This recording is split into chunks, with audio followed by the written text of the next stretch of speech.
Our next speaker is my good friend Steve Graber, who is called the Director of Innovation at Alcor, but that doesn't really state everything that he does. Steve is a modest guy, but he's a freaking genius. He can analyze, design, architect, and build pretty much anything you can think of. He likes to build big 3D printers that then uses to build other stuff. He's amazingly handy to have around Alcor and does some remarkable stuff. And many of the things you're going to be hearing about are his innovations, along with a few other people. This is really much on the research and development, a lot of the development end of things. And I think you'll be interested, if you haven't been following closely, which most people don't really, as to what's going on at Alcor in terms of very practical stuff. So, Steve Graber, please take it away. Thank you, Max. That was a little over the top for me. But, so why does Alcor even have a Director of Innovation instead of a Director of Research and Development, or R&D? R&D is any activity that contributes to the development of knowledge and technology of a company. And in the absence of R&D, a company may eventually fall out of competition. However, stockpiling unimplemented ideas and products is not enough, because at some point those products and ideas need to add value to parties other than just the company. Thus, innovation is a process of realizing new products and services born from R&D, which are used to create value for members, for patients, and for employees. And there isn't a single area within Alcor that isn't subject to a continual cycle of development and innovation. Innovation has been a foundational element of the field of cryonics, and it's one of the reasons why Alcor can truthfully say we're the world leaders in cryonics. There's no doubt innovation is happening at a rapid rate throughout all of Alcor right now. And today I'm pleased to present some of the technical innovations that have been implemented by our talented team throughout the past decade. And at the end, I'll provide a peek into future projects that are currently under consideration or under development right now in our R&D lab, which may eventually turn into realized products and services. At Alcor, we continually strive to close the loop, and we analyze and critique our existing processes and procedures, and we strive to close that loop. And we do this through case reviews and by following through with our after-action reports. Starting from initial team deployment to the member bedside and continuing through to long-term care, we consider emergent ideas and evaluate how they relate to our existing technology. All of this is done with the purpose of finding safer and more efficient ways to accomplish our company goals of patient and employee safety, fastest response to the bedside, and by providing the most advanced standby and stabilization, perfusion, cool down, and storage equipment and surgical techniques currently available. We also have an impressive stockpile of in-process and wish list projects on the drawing board, but unfortunately I don't have time today to go over those with you. Hopefully by the time we have the next Alcor conference, we'll be able to discuss more of these exciting innovations with you. Early versions of our international dry ice shipper for cephalons performed with very little overhead margin during long flight transportation. We had on previous occasions experienced transport delays resulting in close calls regarding rewarming, and it's surprising how many remote Alcor cases occur during holiday weekends or inclement weather. Our research team searched far and wide for a rugged and compact, high-efficiency, commercial off-the-shelf dry ice shipping solution, but as with many Alcor-specific needs, none were found. So we were tasked internally to find a solution, and this square shipper was the result. We did a lot of testing of the internal foam containers, and some performed better than others. This one held dry ice for 6.5 days in room control, and then on the roof of Alcor, it held dry ice temperature. It was 107 degrees Fahrenheit, and it held it for 4.5 days, so it's quite efficient. But like I was saying, not all foam containers passed the test. Some maybe a little too stylish for my personal preference, but obviously very practical as a summer hat in Arizona. So this is the Alcor patient ice bath, currently deployed in our response vehicle. It's a commercial off-the-shelf bariatric mortuary cot and locking mechanism designed for easy loading and unloading from the back of a van or truck. It includes the industry standard locking mechanisms and patient belts to prevent dislocation during transport. And being of the traditional collapsing leg gurney design, it does not require any lift gate or external hydraulic mechanisms to load and unload. And it looks perfectly at home in any hospital or mortuary setting. or hospice setting, I should say. Ours has some unique features, none of the least is a completely automated gurney loading system, which I'll explain shortly. But very quickly, I'll just point out that the seating in the van has also been rearranged to provide optimal team location for taking care of the patient. The patient ice bath only works well if it can contain ice water and ice, obviously. And previous designs also did that for the most part, but they also had a most serious problem of water sloshing out onto the floor and onto the response team during transport. And you can imagine needing to drive our response vehicle back to Alcor in city traffic, all the while trying to keep the water from sloshing out. And I can tell you that it was the bane of local transportation. And many hours were spent cleaning and disinfecting the entire inside of the response vehicle and our clothing as well. And that was not unexpected. Our new ice bath uses the same heavy-duty waterproof bag liner with handles as the airline transportable ice bath. And of course, the body bag manufacturer changed the zipper design lately, and now that's another source of leaking, so we had to find a solution for that, which we have just completed recently. We haven't had a case since then, but hopefully that'll solve that problem. And I suspect that it was because the manufacturer ran into supply chain issues and had to change them. Our design allows the sidewalls to be folded down, and that's for easier patient transfer onto the gurney from bedside. Once the patient is transferred onto the gurney, the wall is just simply folded back up, and ice and water are then added without having the liner fall off the side. During testing, we loaded this gurney to 700 pounds to simulate a bariatric member covered in ice and water slurry. And we discovered that loading this amount of weight into the vehicle exposed a weakness of the design. It requires a strong person with excellent coordination and experience to operate the levers that control the leg collapse latches, all the while pushing to load the gurney into the vehicle. So don't pull the wrong lever or bad things will happen. To overcome this potential failure point, the team and I devised a clever auto-loading system incorporating automated electric pull solenoids and a powerful cable winch mounted inside the vehicle. And now the gurney practically loads itself into the back of the vehicle. You simply align the front wheels with the tray, you plug in the orange remote control cable and press the button, which activates the winch. And then when the legs touch the metal ramp, the release solenoid is automatically pulled, mimicking the manual levers. And of course, the manual levers are still included just in case. And unloading a gurney like this is exactly as you would expect. The legs unfold and lock due to gravity, just as originally designed. And this auto-load concept isn't new. In fact, you can purchase a gurney auto-loading system from an ambulance, from a major manufacturer such as Stryker for the cool starting price of around $50,000, which is slightly over our budget, considering that we're currently not using the gurney more than a dozen times a year. But clever design performs the same functions as these commercial products, and we accomplished that for under $2,000. I also think this design would be actually really great for small EMS departments that need a gurney auto-loading system but can't afford the Stryker. So if anybody thinks of product development, this might be a good way to go.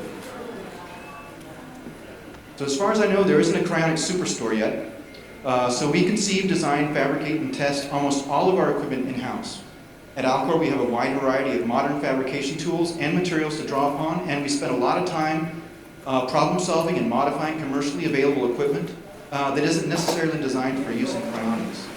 During initial patient medication administration and ice water cooling, the automated chest compression device, which we call a thumper, must operate in the ice bath under full wet conditions, and the piston moves in and out of the machine at about 100 times a minute, and there's no water seal provided.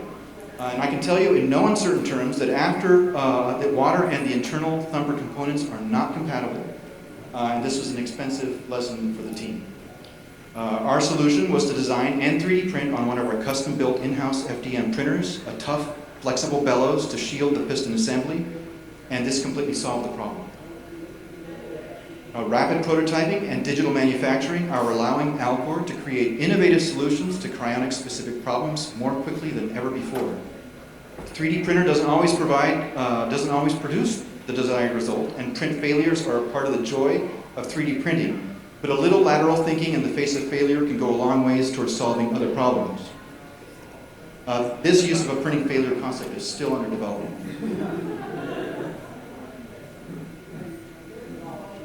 So one of the more significant changes to the Alcor perfusion process has been the implementation of our Field Cryoprotection Protocol, or FCP, for specific types of remote neuro and neuro-on-whole-body cases. FCP is an exponential concentration step-ramp perfusion system with gravity pressure generation and intra-step concentrate blurring. The use of gravity to generate arterial pressure is brilliant in its simplicity. Simply by raising the perfusate bladders on a mast above the patient, we can reliably generate the ideal perfusion pressure to the Alcor protocol without need for a main pump or complex pressure control feedback loop. The key benefit of this design is that by placing the perfusion process near the member location, it massively reduces travel-induced cold ischemic delays between washout and the start of cryoprotection. Travel-induced cold ischemic delays are a significant contributor to OR-based perfusion complications, as evidenced by post-perfusion CT analysis. And this is a real problem for non-local cases, as travel delays can and do occur on a semi-regular basis. This can be due to airline delays caused by weather, aircraft maintenance, holiday travel complications, weekend delays with transfer paperwork, and the list is very long. Step-based perfusion system is the brainchild of Hugh Hickson and has been in development for nearly a decade. We encourage our members to relocate to Scottsdale when their time draws near, as this provides the best chance of eliminating cold ischemic transport delays and allows us to use our in-house perfusion process control system.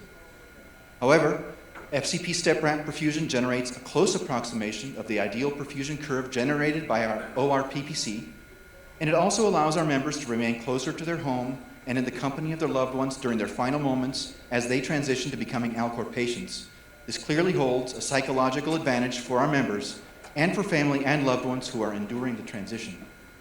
Therefore, deploying remote cryoprotectant perfusion as a service may potentially have a significant impact on the general acceptance of the cryonics process for potential future members and their families. On to the operating room. In late 2014, we made significant progress towards cryoprotectant perfusion automation and case acquisition data in our OR with the implementation of several major perfusion system upgrades. And first, we switched to digital refractometers. That's for capturing both arterial and venous refractive index readings during perfusion. This dramatically improved the accuracy of our refractometry readings and eliminated temperature-induced sensor calibration drift.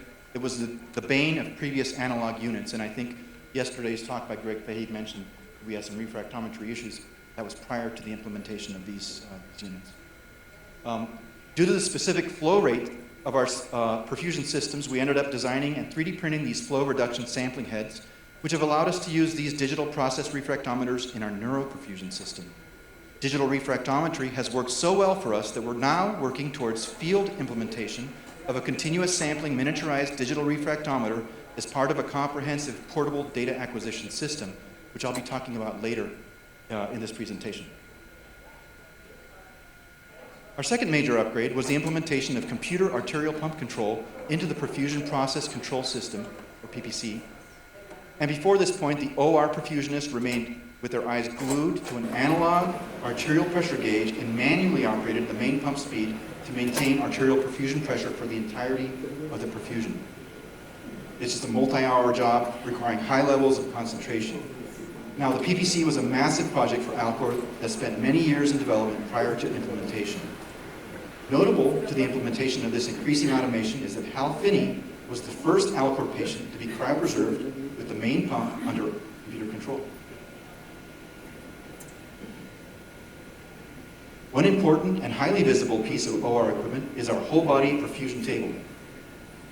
This is a custom in-house designed perfusion table with hands-free height and tilt adjustment. And the height adjustment allows the surgeon to set their desired height during median sternotomy and surgical cannulation, which later can be adjusted to provide proper effluent drainage and venous return suction levels back to the mixing reservoir.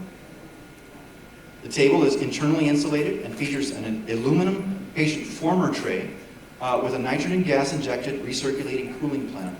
The aluminum former also serves to efficiently transfer heat from the relatively warm patient to the N2 gas flowing in the plenum below.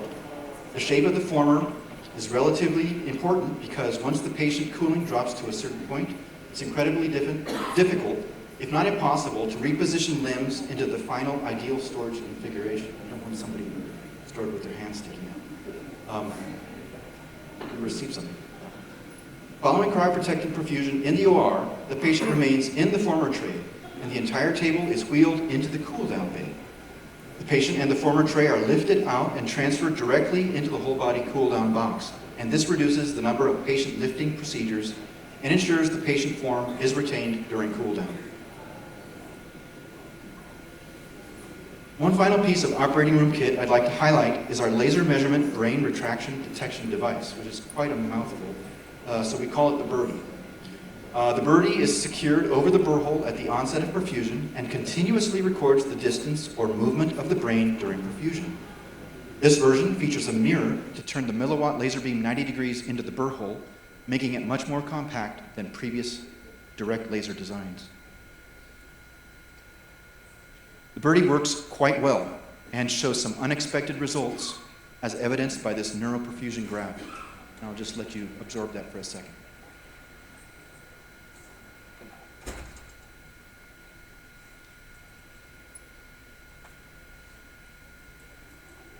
So an interesting observation here is that after initially shrinking due to dehydration, this brain experiences a period of re-expansion occurring approximately 45 minutes after the start of full concentration sub-zero final perfusion phase. And not all perfusions show clear signs of dehydration like this one. Another really interesting effect that appears in the brain distance measurement is a clear shrink signal whenever the patient enclosure is opened during perfusion. You can see by the box lid off traces there. Somebody has opened the box to observe something and closed it back up again. But that returns to normal once the box has been reclosed. And stand that. Alcor implemented a LabVIEW-based programmatic cool-down control system in the late 2000s, and since then, we've been making incremental improvements to both the software and hardware. In 2020, Jacob Graber and Hugh Hickson completely reworked the control electronics and packaging into a more convenient rolling cart format. This effort, which included circuit wiring, panel design, and fabrication, was done completely in-house, using our rapid prototyping and fabrication tools, along with a lot of sweat equity. It includes additional sensors and redundant systems which address potential failure modes that have been witnessed over our many years' experience with cool-down systems. The final product, I think, is something they can be really proud of. Speaking of failures, they happen mostly when you're not expecting them or at 2 a.m. For that reason, we always keep qualified staff on hand 24/7 during all patient cool-down events. There's a building-wide alarm physically wired into the cool-down system, which has its own internal monitoring and alarm capabilities. And this is a great feature which allows the staff members some basic mobility beyond the cool-down area. We recently devised a secondary GSM text messaging cool-down failure alarm system called CFAS, which independently monitors the cool-down system and can trigger the building alarm, in addition to texting messages to additional staff members in the event of a triggered alarm condition. The supply doer low liquid level alarm notifies staff before there's a critical issue, and temperature deviation in the cool-down vessel is a clear indication of some type of LN2 solenoid injector failure. In the event of a rapid temperature drop, such as a solenoid stuck open, a secondary LN2 solenoid shuts the supply to prevent uncontrolled cooling. Monitoring temperature rate of change in the cool-down vessel and liquid level sensing directly from the supply doer can inform us of all currently known cool-down system failure modes encountered over the years. Alcor owns and maintains some of the most efficient, high-capacity vertical open-top dewars in the world. Our industry-leading 10-foot tall Bigfoot dewars have a capacity of 4 whole body and 5 neural slots and consume, on average, 10 liters of liquid nitrogen per day.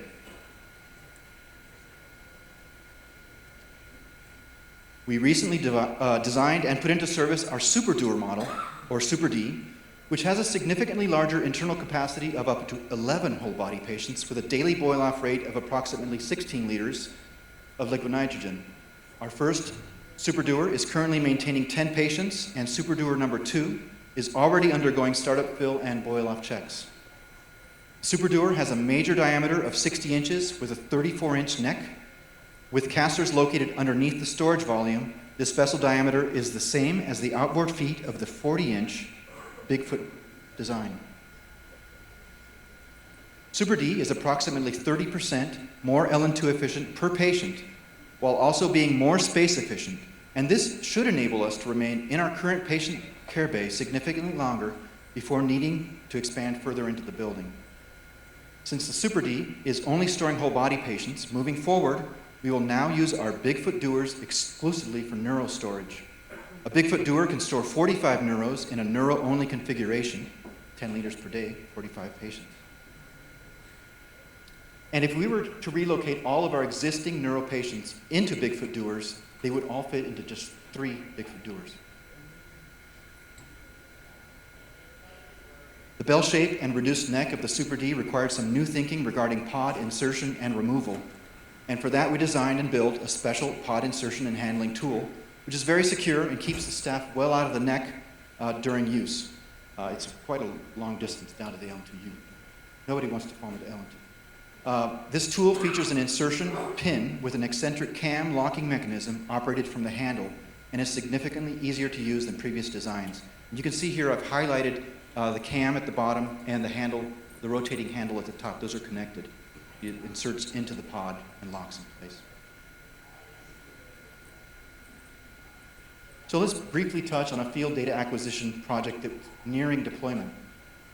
We currently are using off-the-shelf data logging equipment in the field, which is typically not well suited for the type of environment that we subject it to. It may get immersed in fluid, and later it may get too cold to operate. And in rare instances, the user may plug in a sensor like a thermocouple and press log just to have stopped an already logging device. These errors are due to the high pace and high pressure environment of field response and are compounded by extremely poor product user interfaces. And this seems to be across the board with all data loggers that we've ever seen. There's a long list of reasons why data loggers have failed to acquire field case data in the past, and one just needs to read historical case reports to see that it's always been the case. So, based on issues and lack of suitable equipment, it's fair to say that currently our field-acquired data is inferior to operating room-acquired data. And of course, we have a very expensive National Instruments LabVIEW software perfusion process control and data acquisition system in our OR. So it's not fair to demand the same data integrity, quality, and quantity during field cases then, or is it? This is our first major attempt at doing just this. This is the Unified Data Logger, and we just call it the UDL. UDL is a complete field response data acquisition system that fits comfortably into a very small Pelican case. And when you plug a sensor into the device, it immediately starts recording on that channel. And when you unplug the sensor, it stops recording. It's just as simple as that. UDL is IP67 rated for temporary water immersion protection up to 30 minutes at 1 meter. The UDL main unit has an internal battery heater circuit for ultra-cold data acquisition during dry ice transportation. The miniaturized digital refractive sampling system I mentioned earlier will record left and right jugular refractive index during perfusion. A MEMS-type pressure transducer records arterial pressure during field step ramp cryoprotection, and we include 5 T-type and 1 MEMS-based temperature channel for various purposes. An ETT adapter captures lung CO2 output, chest compression-related pressures, and temperature from the ET tube during CPS thumping. And the UDL features an advanced 32-bit microprocessor design with loads of memory and is capable of deep sleep states for extended stored battery life. The UDL is under development right now. We're past the hardware specification and assembly stage, including custom circuit board design and manufacturing, and have moved on to programming. Our current plan is to initially release the UDL as a temperature-only hardened logger, which addresses auto-logging, water ingress, and low-temperature transport issues, and to progressively release ETT and refractometry features as we further develop software modules. Liquid ventilation, or LV, is a technique of mechanical ventilation in which the lungs are insufflated with a chilled oxygenated perfluorocarbon, or PFC, in effect to rapidly cool the body internally. LV has been in R&D for a long time, and in lab conditions has proven highly effective at total rapid corporeal cooling. These encouraging lab results have unfortunately not translated well into the field, and this is something that Alcor has taken upon itself to resolve. We've invented a now patent-pending method of infusion and extraction that promises to not only miniaturize the infusion extraction head, but also ruggedizes the machine for field use while providing greater compatibility with chest compression devices. Our device uses lung pressure sensing as the primary control mode, but it is capable of time volume metering as a fallback. Two main reasons for using pressure sensing are use during thumper, which provides circulatory support for non-beating hearts, and to a wide variation in lung capacity and size between patients. It should be pretty obvious that a 100-year-old with COPD is going to have different lung capacity than a young marathon runner. The liquid to oxygen delivery ratio and injector timing is fully adjustable in software, as are all other operating parameters: pump pressure, vacuum pressure, infusion and extraction dwell timing, etc. And having a perfusion and extraction system with this level of control can potentially lead to additional cooling strategies previously not thought of or not possible. This novel design relies heavily upon the previous work by Dr. Steve Harris and his team at Critical Care Research, and from previous lab-grade LV machines that were designed and built by Charles Platt, and my sincere gratitude goes out to them. I'm going to play a short video that is only going to demonstrate a small portion of the capabilities of the machine, and this is a very early benchtop model. The plan is to take this information and build a much more rugged, backpack-sized version. We'll see if this video plays properly. This morning I'm going to give you a little peek into what we're working on here with liquid ventilation. And this is LV7 phase 1. This is a benchtop model. It's really only designed to do one thing, and that's to do an extraction and infusion at the head. There's no filtration, there's no heat exchanger. This has already been designed for, but it's just not implemented in this particular phase because all we're doing is testing infusion and extraction. And so just very quickly, I'll sort of go through what we have here. We have a vacuum pump. Vacuum pump is pulling vacuum on our recirculating reservoir. And we actually have a recirculation going on right now, even though we're at about 21 inches of, negative 21 inches of mercury there on our main tank as far as vacuum is concerned. What's happening is fluid is exiting the recirculation tank and then running through a pump. This is a carbonator pump here. There's some spinning mechanisms in there. I don't want to have it revealed right now. But it's being powered by a three-phase DC motor using a 50 amp electronic speed control.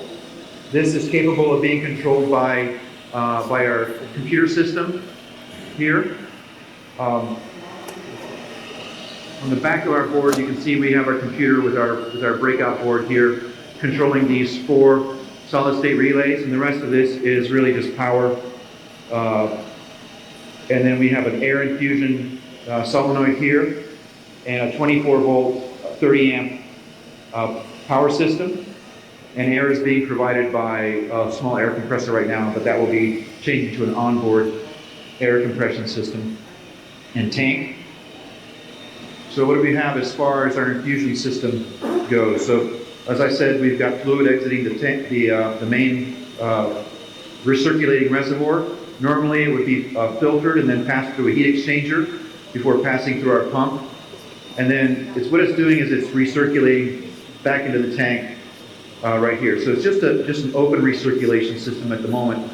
And this runs all the time. It's pulling about 2 amps of power for the motor at 24 volts.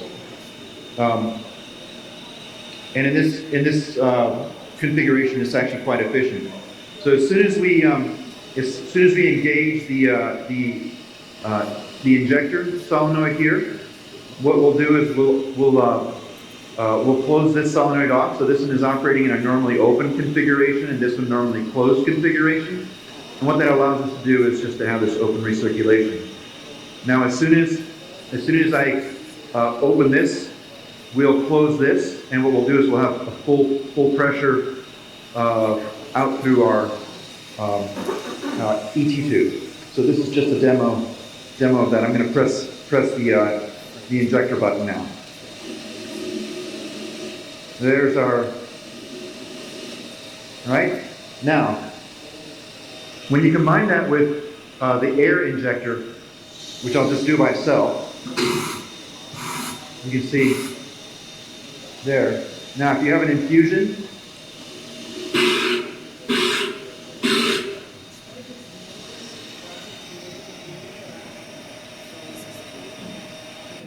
So what I didn't make clear with the video is that the vacuum that's being pulled on the main recirculating reservoir is actually providing the motive force for the extraction.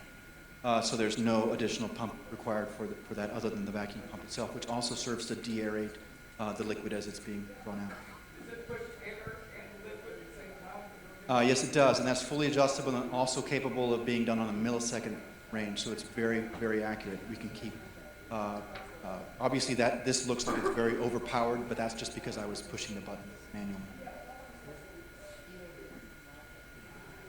So we're going all in on CT scanning of our patients, existing and future, and to facilitate this, we're currently in the final stages of prep work for installation of our new GE Lightspeed CT scanner into our OR. Many of you will already be familiar with the CT scanning work we did to bring about post-perfusion quality analysis. In fact, I gave a talk about this at our last Alcor conference. And since then, we've continued to scan all incoming Alcor neuro patients and have amassed a library of patient scan data. This data is currently being used to inform the amazing meta-analysis project by Ashwin DeVolf. So what are our uses and next steps for an in-house CT scanner? Well, our plan is to scan whole body and neuro patients during washout and at the end of perfusion. We're going to develop new whole body and neuro CT compatible OR perfusion tables. We're developing hardware and creating a workable plan to retrospectively scan all existing Alcor patients currently in long-term storage. And we're going to develop CT analysis software automation to generate consistent perfusion quality metrics. In 2020, I made a proposal to our board regarding a proposed plan to significantly speed up the pace at which Alcor conducts research. That's the response to our members, and our surgical response in both the OR and field surgeries. And this became known as RAPID, the Readiness and Procedure Innovation and Deployment Initiative. Since then, we've used RAPID research program to train both local and remote surgical teams in cephalic isolations, vessel access, and cannulation, and to investigate the efficacy of novel cannulation devices we're currently developing in-house. In addition, we've already used RAPID as a platform to test LV intralung pressure sensing devices and their ideal placement, and to develop additional response equipment and training tools. RAPID research has been a huge success so far, as it provides valuable training opportunities and is an ideal product research determinant prior to potential implementation into the Alcor process. As I mentioned previously, we have an amazing backlog of potential new projects spanning the entire Alcor member and patient response spectrum, which unfortunately I can barely keep to myself, but there's not enough time today to talk about. And I just want you guys to know that Alcor promotes innovation as a cornerstone of our service to members and encourages innovation both internally and externally through our R&D committee, partnerships with research facilities, and via our research fund. And I hope this entire conference has inspired you guys as it has me. And you might take a moment to consider donating to our research fund, as this would be greatly appreciated and wisely used. And that concludes this brief presentation, and my team would be happy to take questions.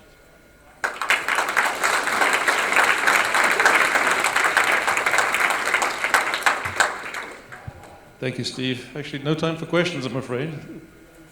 It's all been pretty tight, I know, because one thing about this conference was I was expecting actually that we had not many people, and we would have not had enough speakers. It ended up being lots of people and too many speakers, so we've had to kind of cram down on the time a little bit. So that's unfortunate, but I'm sure Steve will, if you send in good questions, he might send you answers by email. You can find Steve and I at Alcor during the tour. That's right. So let's see, Reason, are you here? Let's pull up your presentation.